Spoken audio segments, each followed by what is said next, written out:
Bit of an underwhelming score this round, just the 2074. Had a couple of outstanding scores, but for the most part I was really hurt by some poor ones. We moved up barely, and I was definitely behind the mark compared to a lot of other scores I've seen. So let's look at the team. Defense, those first four scores, awesome. Jake Lloyd led the way with the 157. Unbelievable third quarter, was an absolute ball magnet. Haynes, Daniel, Ridley, all great. Doherty, another rough game. And Doedee. This hurts a lot. I just can't escape the injuries. We've had Dunkley, we've had Fife, we've had Howe, we've had Zorko, we've had Cripps and Simpkin play through injuries, and now Doedee. You can add him to the injury list. It has been a brutal season, but what can you do? You just gotta keep moving forward. And on the bench, John Noble, 46, but it was just a tough game all round for Collingwood. Midfield, McRae and Brayshaw were outstanding. Greenwood really stepped up in the final minutes against the Dogs. Cornelio was good. Cripps had a huge first half, but really disappointing second half.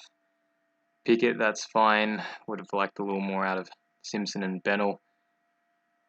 Rucks, Gawn as captain, very good. And Grundy, he's probably one of the last guys you'd expect a really poor score from, but here we are. Just a 61 in what was a day to forget for Collingwood. And the forward line, there were a lot of doubts surrounding Simpkin heading into the game against Carlton. He did play, so he probably wasn't at 100%, and getting tagged by Kerno didn't help at all. Dusty was really good. If it wasn't for the 8 clangers, it could have been a much higher score. Devon Smith, awful. Max King and Curtis Taylor missed their break-evens.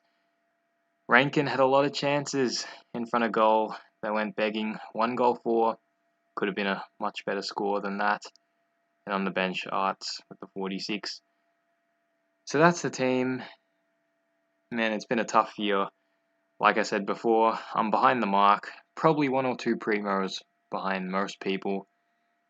When everyone else has been making upgrades, I've had to put band-aids on each line, essentially, due to all of the injuries I've copped. So I haven't been able to put time into upgrading. And now I've got to deal with Doedee's injury, of course.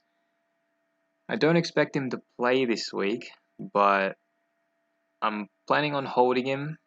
The injury's minor, and I think Noble will keep his spot, so I can just put him on field if Doedee's not named. The extra 4 trades really help, because I've been struggling big time. So the trades I plan on doing are King, Taylor, and McInerney out. In comes Georgiadis, Close, and finally, long overdue, we're bringing in Lachie Neale. About damn time.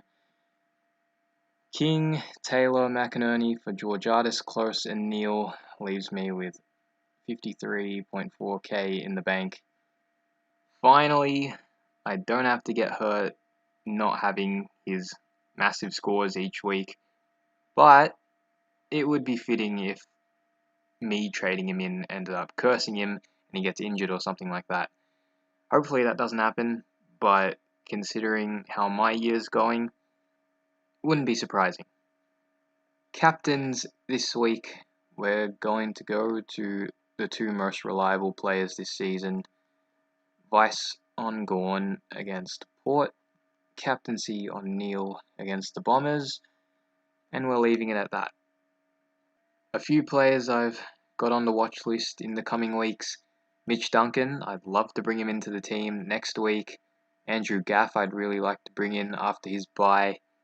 Would be a heck of an effort, but Christian Petrarca, he's going to be at such a high price in the coming weeks, but I'd still like to bring him into the team somehow at some point in the season. Adam Treloar had a bit of a down game, so He's on the watch list as well. Hopefully we can get some good cash gen to facilitate that, but those are some of the players I've got on the watch list at the moment. The next 20 days will be interesting, but it's going to be great being able to see some footy each night. Good luck to you all this coming round, and I'll see you guys in the next video.